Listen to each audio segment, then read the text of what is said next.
India versus England का पहला test match चल रहा है और 4 दिन खत्म हो चुके हैं और चौथा दिन काफ़ी इंटरेस्टिंग था। तीसरे दिन के बाद हम बात कर रहे थे कि ये मैच अगर इंडिया ने बचाना है तो अच्छा स्कोर करना पड़ेगा। अब काफ़ी चीज़ें हुई, एक अच्छा डिसेंट स्कोर कर तो दिया है, बट आई थिंक अब इसमें जो इंपॉर्टेंट चीज़ आती है वो इंग्लैंड की बैटिंग है और बुमराह की बॉलिंग है। वो इसलिए है क्योंकि मुझे लग रहा था कि चौथे दिन ना पिच में कुछ चेंजेस आएंगे, बॉलर्स को हेल्प मिलेगी, लेकिन ऐसा कुछ हुआ नहीं है। खैर देखते हैं। 92 से आज इंडिया ने स्टार्ट की थी अपनी दूसरी इनिंग और गिल जल्दी आउट हो गए थे। फिर उसके बाद केएल राहुल और ऋषभ पंत की जबरदस्त किस्म की पार्टनरशिप लगी और पंत ने 118 रन बनाए, 137 रन बनाए केएल राहुल ने, और पंत की इसी मैच में ये दूसरी सेंचुरी थी। और फिर ऐसे लग रहा था जब वो बैटिंग कर रहे थे, ऐसे लग रहा था कि ये आराम से 450 पौने 500 करेंगे। लेकिन वही चीज हुई जो इनके साथ पहली इनिंग में हुई थी कि अब यहाँ पे मैं आपको फॉलो विकेट जरा बताता हूँ, फिर वहां से आपको अंदाजा होगा। जो दूसरा आउट इनका हुआ था वो 82 पे हुआ था, तीसरा 92 पे हुआ था, जो कि आई थिंक शुभमन गिल हुए थे। 92 पे ही, 92 से इन्होंने इनिंग स्टार्ट की थी, वहां पे 3 आउट हो गए थे। फिर चौथा आउट इनका फिर 287 पे हुआ था, तकरीबन 200 रन की पार्टनरशिप थी। और वहां से ऐसे लग रहा था कि बहुत लंबा मैच चला जाएगा और इंडिया बड़े आराम से मैच को अपनी तरफ खींच सकता है। लेकिन ऐसा हुआ नहीं। जब 287 पे चौथा आउट होता है तो पांचवा आउट 333 पे होता है, छठा 335 पे हो जाता है, सातवां 349 पे हो जाता है, आठवां भी 349 पे, नौवां भी 349 पे, और 10वीं विकेट 364 पे। और 364 पे अब देखिए टीम ऑल आउट हो गई है। पांचवा आउट होता है 333 पे और 364 पे पूरी टीम ऑल आउट हो जाती है। इसी तरह की इनिंग इन्होंने पहली इनिंग में भी ये गलतियां की थी कि वहां पे भी 40-50 रन में 6-7 आउट हुए थे इनके, यहाँ पे भी ऐसे हुआ है।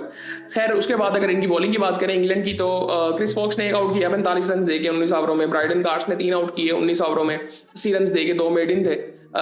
जॉश टोंग ने 18 ओवरों में 72 रन देके 3 आउट किए, 2 आउट किए शुएब बशीर ने और 1 आउट किया बेन स्टोक्स ने।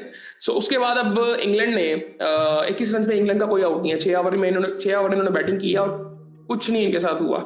और इंग्लैंड की तरफ से भी एक दो कैचेस छूटे हैं, बट आई थिंक अब ये चीज ना इनको तंग कर सकती है। अब ये टोटल तो बड़ा अच्छा है, एक टेस्ट मैच के लिहाज से देखा जाए तो बड़ा अच्छा है कि आप कह सकते हो कि इसको चेस करना कोई इतना आसान नहीं होगा चौथी इनिंग में।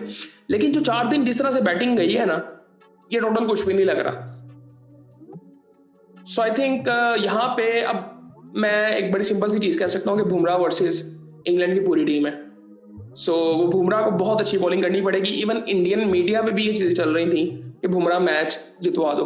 तो ये पूरी वो डिपेंडेंसी है ना जो बुमराह पे है, मतलब उसके अलावा तो कुछ ऐसा कुछ नजर नहीं आ रहा। और मेरे ख्याल से इंडिया को थोड़ा सा देखना पड़ेगा, उनको अपनी बॉलिंग थोड़ी सी और स्ट्रॉन्ग करनी पड़ेगी कि बुमराह के अलावा भी आपके पास कुछ ऐसा हो कि आप उस पर डिपेंड कर सको। जिस तरह अर्शदीप पे मैं कहता हूँ, मैंने उनको इतना ज्यादा देखा नहीं है, इतना वो खेले भी नहीं है test matches, but I think उनको खेलना चाहिए रेगुलरली। और वो लेफ्ट हैंडर भी है, ऊपर से लेफ्ट हैंडर कोई भी नहीं है इंडिया की टीम में।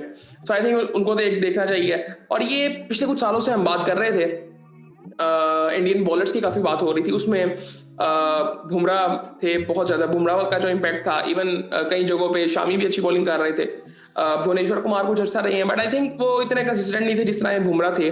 बुमराह के 3-4 साल पिछले बहुत अच्छे गए हैं। तो ये असल में इशू इंडिया के साथ है और आगे भी रहेगा कि अब इसके अलावा क्या है आपके पास बॉलिंग में। अब बॉलिंग इंडिया की कुछ भी नहीं लग रही थी। इंडिया को 450 रन नहीं खाने चाहिए थे, मेरे ख्याल से नहीं खाने चाहिए थे इंग्लैंड से।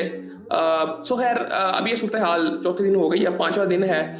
21 रन उन्होंने बना भी लिए, 350 रन उन्होंने और करने हैं और ये चेजेबल है।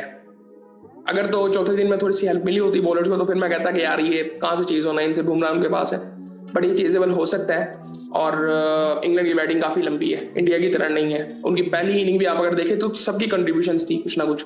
इंडिया में ऐसे नहीं था, इंडिया में 300 हुए थे। सो आई थिंक ये चीजें देखने वाली हैं थोड़ी सी। बाकी आई थिंक देखते हैं कि पांचवें दिन फिर किसी हक में रिजल्ट जाते हैं।